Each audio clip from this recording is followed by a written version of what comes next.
Hey guys, I guess we're on to number 11, part 11. I guess we're on to, hey guys, guess we're on to part 11 now.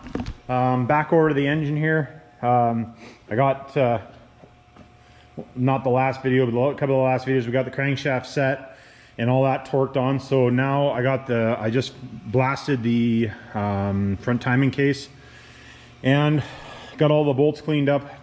Basically all we do is just throw them in one of these baskets, and then they go into one of the two parts washers over there, which is kind of like, we call them jet washers, but they're kind of like big dishwashers. The inside turns and everything gets cleaned up. So anyways, what we're going to do today is we're going to put the front timing case on, and we'll see, we might put the camshaft in as well.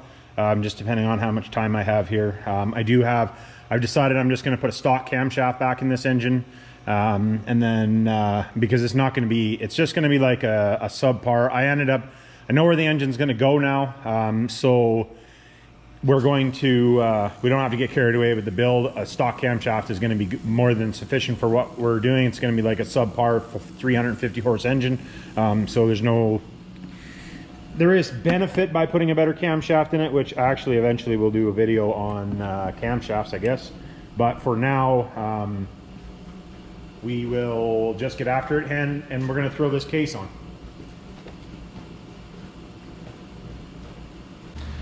So something I did want to talk about, I've had a couple guys that messaged me on Instagram about engine stands. The engine stands that I use are not expensive engine stands. They are just 2,200 pound engine stands, so 2 ton. These engines don't weigh that much. So one of these engines, a full trim P-pump engine, weighs 975 pounds. They're not that heavy compared to, like, let's say a big block Chevy or something like that. They are heavier, don't get me wrong, but they're not that heavy. So anyways, well, let's get after it here. So something you want to do is make sure you got this surface good and clean. Make sure there's no gasket on it, because if you do, and no oil, that type of stuff. Now, something that we do, maybe different than a lot of guys, is I don't use the gasket that goes on here. We use case sealant.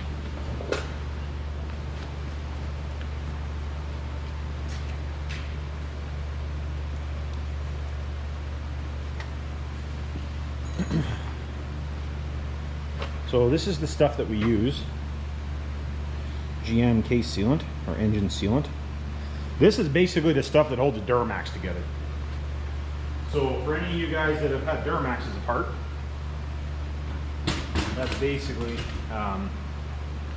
basically what, like I said, holds the Duramax together. Now I've had really good luck with using this stuff versus using the gasket, because the gaskets like to get brittle and fall out.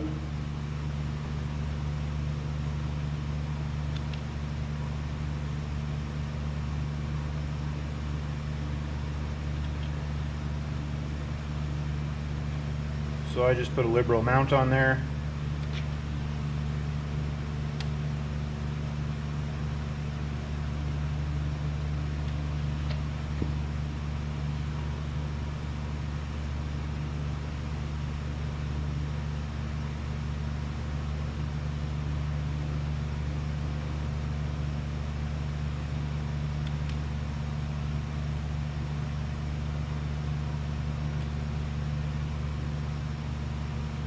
I probably maybe get carried away and put more than you really need to, but I wipe it up anyway. So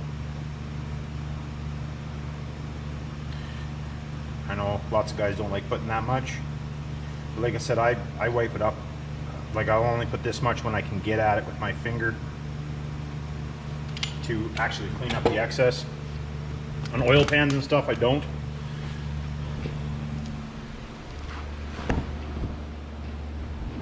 So want to make sure you have your dowel pins in there. I do recommend to run the dowel pins, as much as lots of guys say you don't have to. They are locating pins, and they hold the injection pump basically from shifting the case. So if they're not there, you can have case issues. So I recommend for them to be there. Something else is I always use Loctite on all of the bolts. So this is pretty simple. Just get your top dowel pin here lined up. And get it to hold it for you. You get a bolt started. The other bolt started. And as soon as you get it tapped onto the dowels, it won't go anywhere. And you inherently will get covered in this stuff. So you do have, get you guys in here closer, I guess.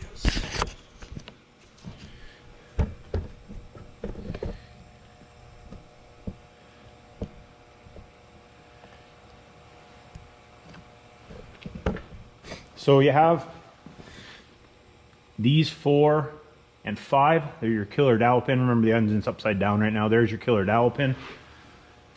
So these are the bolts for that right here. And like I said, I've put so many of these things together, I know which bolt goes where. So if you guys are doing this for the first time, it's not a bad idea to mark, clean the bolts, bag them, so you know where stuff goes. But like I said, I do this all the time. So, and like I said, Loctite everything. I Loctite everything.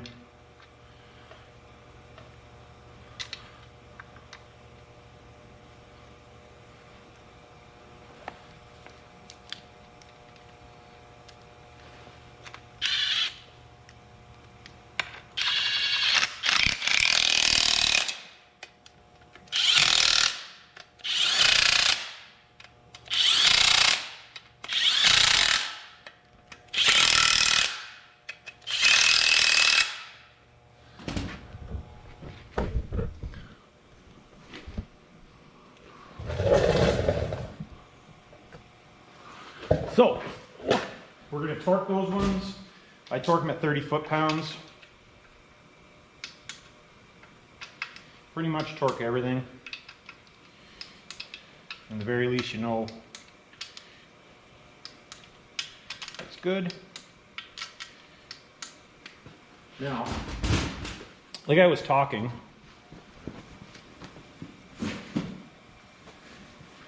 if you look in here, you're going to see the excess silicone in there. So all I do is I take my finger, and the reason that I put the excess there is not so I can smear it with my finger and make a mess, but so that you know 100% that that case is sealed to the block. Like I said, I won't do this if you can't get at the case, because I'd prefer not to have that extra great big gob of silicone in there. But this stuff won't hurt anything.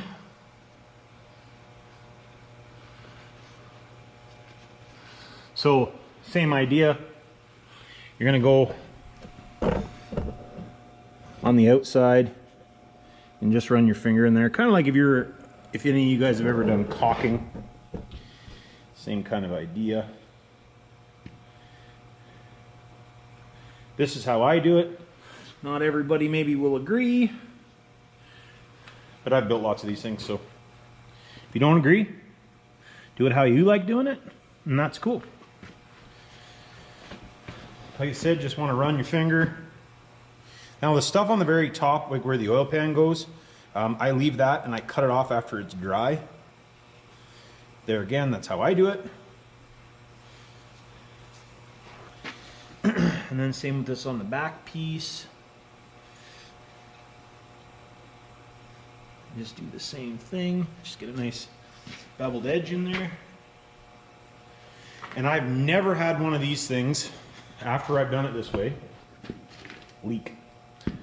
So that's why I keep doing it that way. Now, being that we're not putting the timing cover on yet, what we're going to do is there's a few of these holes that the case does press, like it presses hard on the case. So what we're going to do is we're just going to put these bolts in for now.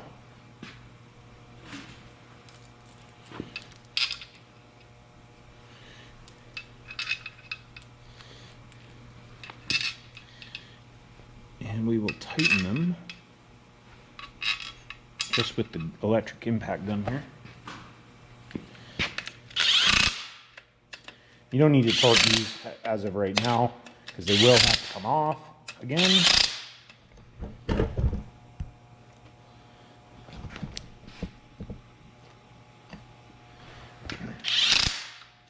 Just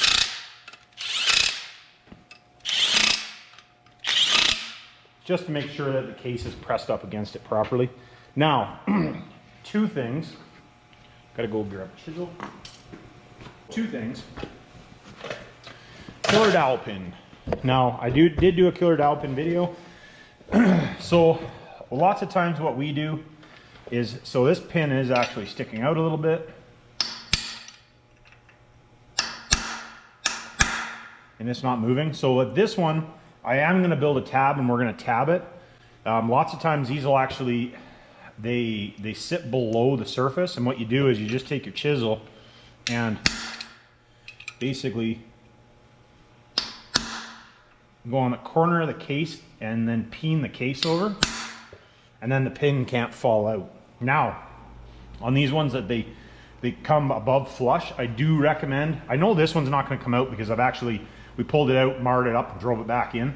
So I know this one can't come out, but we're still going to tab it regardless. So now another thing I want to show you guys, when you get an engine back from the machine shop, some guys are going to take them out and not put them back in. This plug right here, you can see where we've peened it across. This plug is an oil gallery plug. Now, you want to make sure that that plug is in there. If it's not, you're not going to have any oil pressure. Now, at the same time, might be a little bit harder to see, but there is another one right here in the back of the block too. You want to make sure that's in there as well, because if you don't have one of those, it's a bad day, because that means you're tearing your engine apart again. So make sure that you have those in there, because the machine shop was going to pull them out to clean, and if they don't put it back in, then you will know that, or if they didn't put it back in, there's going to be a hole there. So we always actually peen them like that. So if we've had them out, they'll be peened. If they haven't been taken out, then they won't be peened if we did it. But that's, I don't know, signature, I guess. So now that we got that case on there, I think what I'm going to do is, I still haven't got the oil pump yet. That's coming with the pistons. What I'm going to do is I'm going to gather up the stuff for the camshaft, and we will install the camshaft tonight, because then the camshaft will be installed. And then, yeah, I think that'll call it for a wraps for tonight, as soon as I get that ready. Okay, I'll be back in a minute.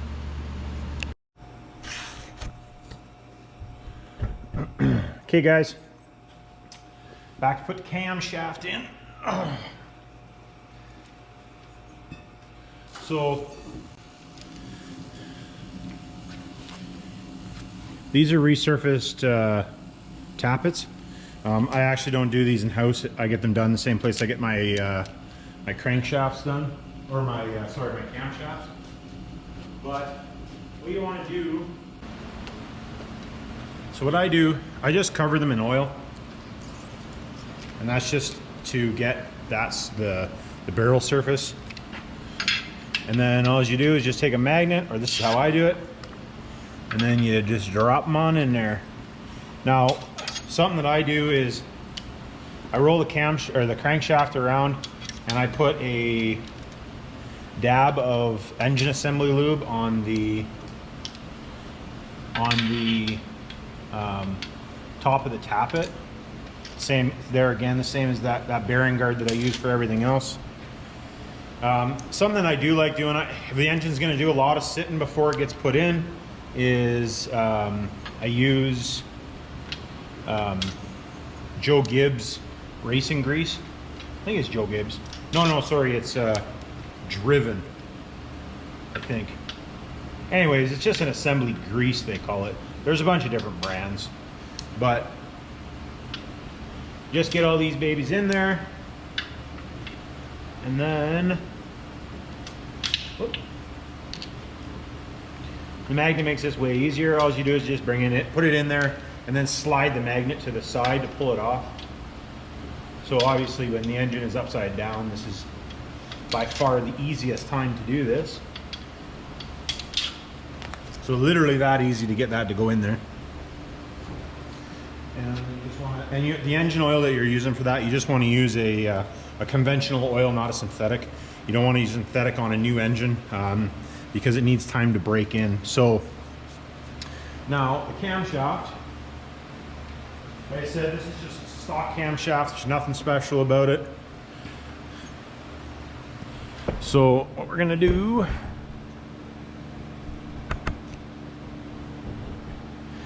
there again, not all actually. I wanted to show. I'll show you guys on the next video on how to put the cam bearing in, because I forgot to show that when we were doing it on this one. So as far as the cam goes, now you have to make sure that you line up your timing marks when you put your camshaft in, and I'll show that when I get the camshaft in, just so you guys can see. So you want to line up. There's a 0 on your crank gear. You want to make sure you get that lined up, and you need to lube the camshaft up. So all I do is I lube just a little bit of it here to start with, and you can pour as much of this on as you want. It's completely up to you. Actually, I forgot. I'm in a rush because it's snowing out real bad and I'd like to go home. I wanted to get this video done for you guys.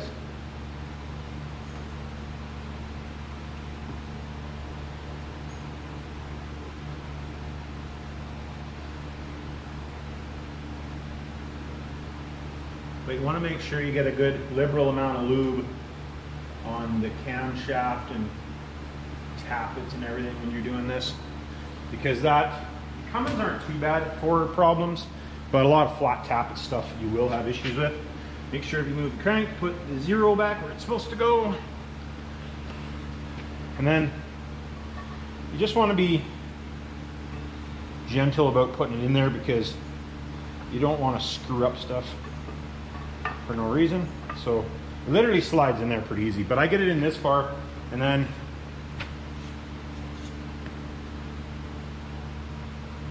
I just lube up the rest of the camshaft.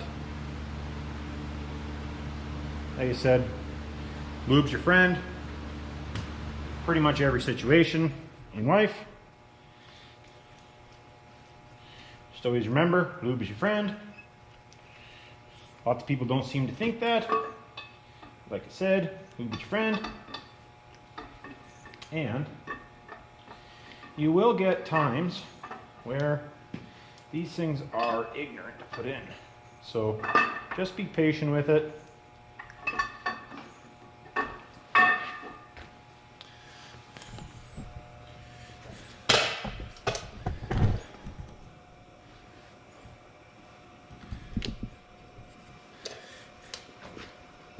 And having the camera in the way does not help the situation.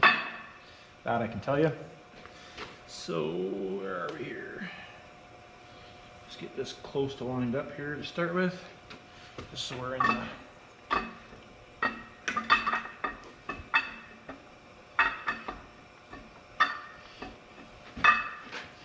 wants to run away on me.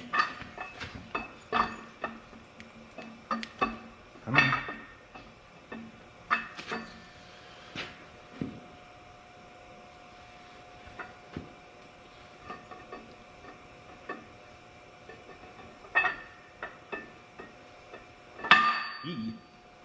Now, I got it there. Gotta get her lined up here. And now, when you get it in that far there, you need to put your cam retainer in.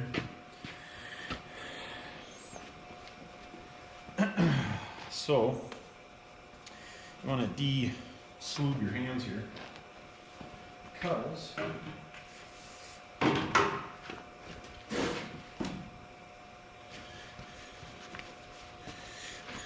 so I put the cam retainer in there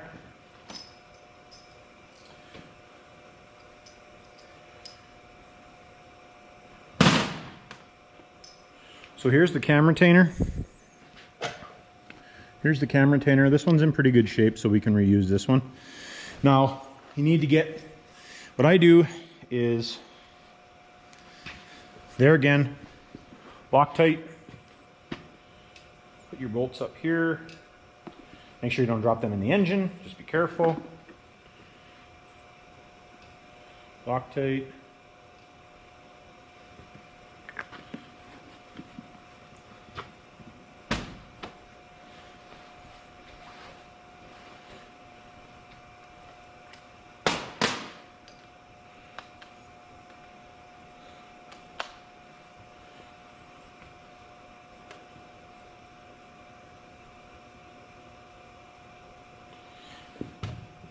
I put a little ridge.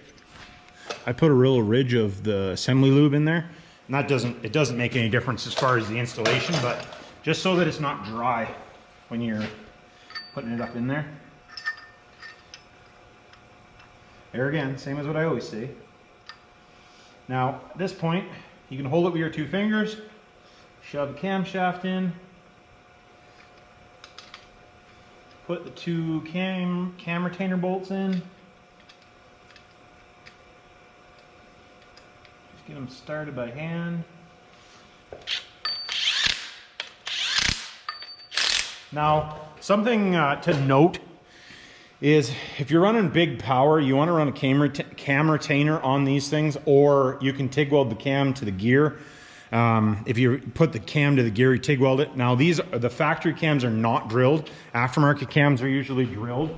But this is a factory cam. Like I said, this engine's only going to be a maybe, I'm pretty sure it's going to be like a 350 horse engine for a tow rig. So even if it turned into a 500 horsepower engine, it ain't gonna make any difference. But what happens is the camshaft, the force will actually pull this gear off of here. So, you know, it's one of those things. There's all kinds of, you could stake it if you wanted to. The thing is if you ever need to take the gear off, gonna have a hard time getting the gear off. So, but anyways, that's gonna be a wrap for now. That's installing the camshaft. Not rocket science there again, but if you've never done it, it's nice to see the process. Make sure you torque everything. Just, you know, take your time, and then there again, when you're